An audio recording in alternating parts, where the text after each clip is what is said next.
Hello, innovation and change management classmates and professor.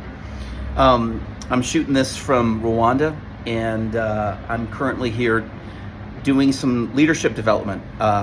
We just saw our first graduate class of facilitators who just got year one certification. They're going to be launching cohorts starting in 2026 in 4 different countries. And so I'm in the midst of doing exactly what we're talking about in this class, and it's been a lot of fun. It's made things like download and upload very difficult for me.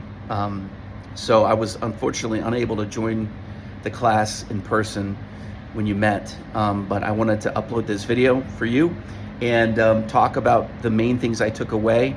Unfortunately, I have a different computer here in Africa than I do at home, and so I don't have my slides to show you from my presentation. But I would say at the heart of what I learned was that change management requires a plan, and yet change management as a process is not just something you can implement as a program.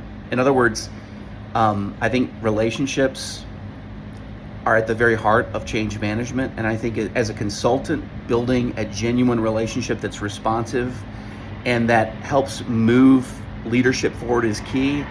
And I just said the next key word, which is leadership. I think the leadership of the organization not only has to be committed to seeing a strategy be fulfilled, but be committed to walking the people who are part of the implementing that strategy, walking them through it relationally.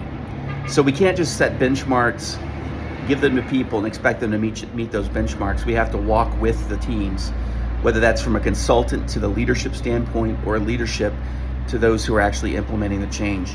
I could talk a lot more about that, but that for me, I've experienced both as a leader in organizations and then also as I think about this process of potentially consulting groups. I think a lot of times I've loved communicating vision, setting the benchmarks for the vision, but I think it's easy to underestimate the relational capital that's required to actually implement the vision. And so I think we have to be prepared for that. And that has to be part of counting the cost of true change in anything that we do. And I think that's, for me, what I would say is my takeaway for change management. Again, miss you guys. Wish I could have been there for the last meetup. I'll see you. Bye.